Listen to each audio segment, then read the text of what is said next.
os nossos medos, as nossas crenças podem estar relacionados com os nossos antepassados. Claudinha Fortuna fala agora a respeito de constelação familiar.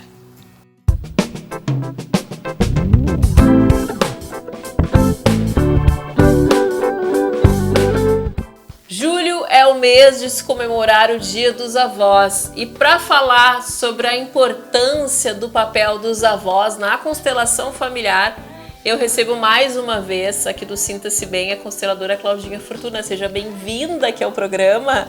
Muito obrigado, muito obrigado. E a avó é mãe duplamente. Muita gente usa essa expressão e também tem uma coisa especial na avó. A mãe da gente, quando estava sendo feita, ela já carregava uma parte de nós lá dentro. Então, tudo que essa avó passou, sofreu, foi feliz, também impactava em nós indiretamente.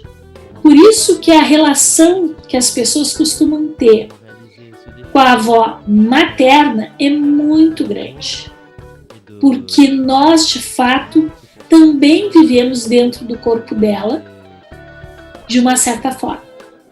Então, muita gente tem uma relação muito especial com essa avó. Não que a avó paterna não seja importante, ela também é muito importante, mas a materna, a gente costuma ter uma ligação muito, muito grande. Tu falaste em avós de modo geral e eu estou aqui direcionando só para as mulheres, só para as mães, mas não é bem assim. Os avós, vou falar do casal, tanto os dois por parte do papai quanto dos dois por parte da mamãe. O que esse time, esse quarteto tem de tão especial? Primeiro que eles são antes de nós. Então eles já têm um lugar muito importante, porque sem eles, ninguém daqui existiria. E eles nos deram um grande presente, que são os nossos pais. Então a nossa gratidão com os avós tem que ser imensa, porque eles trouxeram algo fundamental e importantíssimo para a nossa vida. Outra coisa muito legal, quando os pais faltam, quem que pode assumir os netos? Bom, já dei a resposta. Quem que pode assumir os netos?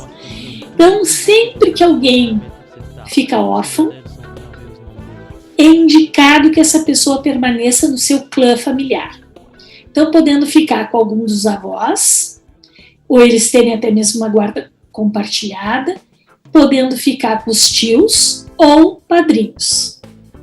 Os padrinhos também têm um papel e têm regalias e possibilidades interessantes.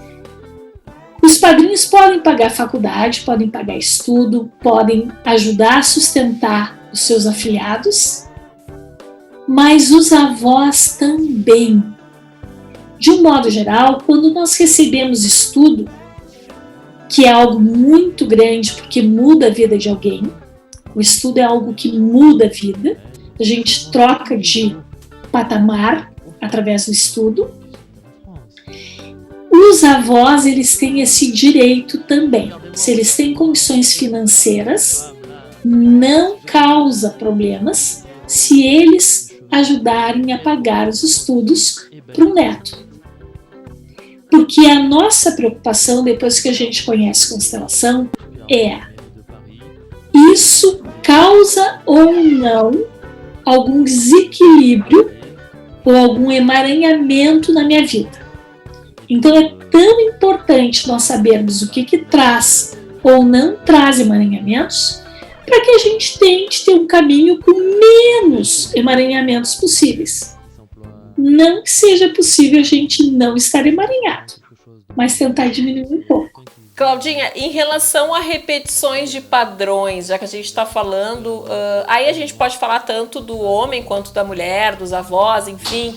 Se eu percebo que a minha mãe repete padrões da minha avó e esses padrões não são tão legais, o meu pai repete padrões do pai, enfim, do avô, há como tentar evitar que isso se propague na árvore, digamos assim, na constelação da família?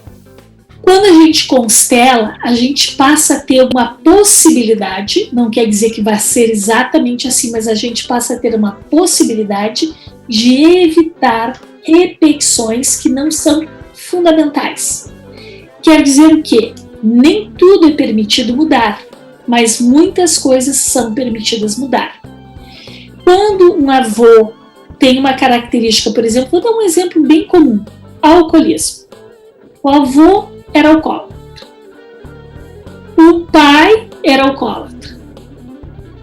Este filho, se ele olhar com amor, incluindo tudo isso, talvez ele consiga se escapar de ser alcoólatra.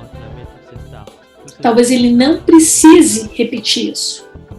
Mas sempre é importante lembrar que nós herdamos coisas e a gente tem que ser agraciado por tudo que a gente herda, tanto de bom quanto de ruim. E não importa muito exatamente o que se herda, importa o que a gente faz com o que a gente herda.